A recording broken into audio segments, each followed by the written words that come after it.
l'exemple, le flop, c'est Umtiti, pour moi, qui joue comme s'il était à Barcelone et qui veulent jouer tranquille. Je suis désolé. Joue comme tu sais jouer, écrase les Luxembourgeois, respecte-le en leur montrant que tu les bouffes techniquement, tactiquement. Ils n'ont pas réussi à le faire. Qu'ils me disent pas que c'était non, parce qu'on savait qu'on allait gérer, qu'on allait gagner. Ce mot gérer, je l'ai jamais compris. J'ai jamais joué, moi, en gérant quoi que ce soit. Soit je me donnais à fond, j'y arrivais pas parce que les autres, ils m'empêchaient. Soit je prenais le dessus et j'écrasais l'adversaire. Et là, tu dénotais que tu étais meilleur. Mais là, il a raison, Daniel. Sur le coup, là, les Luxembourgeois, à la fin du match, qu'est-ce qu'ils se disent ? On peut faire 2-2. Il y a la balle de 2-2. Alors, on va me dire, les Français aussi ont des occasions dans la frappe de Matuidi et tout. Mais oui, mais eux aussi. Te retrouver dans une situation où il est possible... Deux énormes qui loupent, hein, avec les mecs... Te retrouver dans une situation où il est pas dingue que tu sois 2-2 à la fin de la première période contre le Luxembourg. Pardonne-moi de penser quand même que ça a ajouté à toutes ces phases de jeu de la première période qui étaient très ennuyeuses, jusqu'à la 75e en fait, où les Bleus ont profité de la fatigue des Luxembourgeois.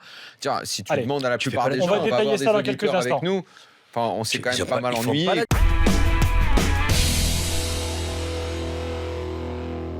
Elle est où ta supériorité ? C'est-à-dire qu'à un moment, je voyais les défenseurs et le gardien de Luxembourg, ils paniquaient pas, les mecs. Ouais, exactement. Ils attendaient, ils se retournaient et tout. Ça veut dire que t'as pas peur de l'adversaire. Pourquoi ?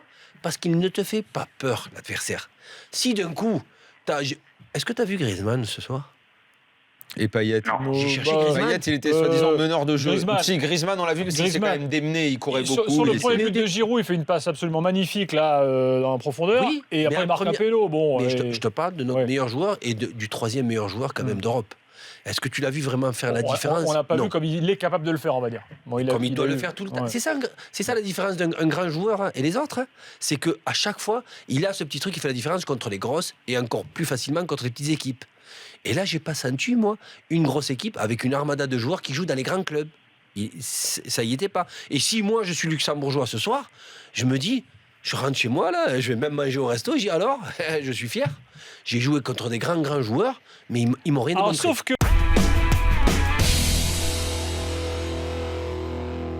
Pour eux, ils ne voient pas cet attaquant qui est, pour eux, un avant-centre. Le meilleur avant-centre de l'équipe de France est censé être, je sais pas moi, un très grand joueur, super fin technicien, qui a cette capacité à faire la différence dans tous les domaines et tout. Et pour eux, Giroud, ça reste encore pour eux le joueur qui arrive de Tours, qui est allé à Montpellier, et d'un coup qui se retrouve à Arsenal. Et ils vont même rajouter, ouais mais regarde, il joue pas à Arsenal. Voilà.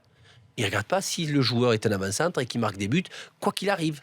Les gens voient pas que par exemple Klose était un mec qui en club a pas joué énormément dans les grands clubs, qui avait un peu ce profil-là, mais qui en équipe nationale répondait toujours présent. Et que Giroud, des exemples comme ça, il y en a mille. Et qu'il y a des exemples de mecs qui très forts en club n'étaient au contraire pas très bons en équipe nationale.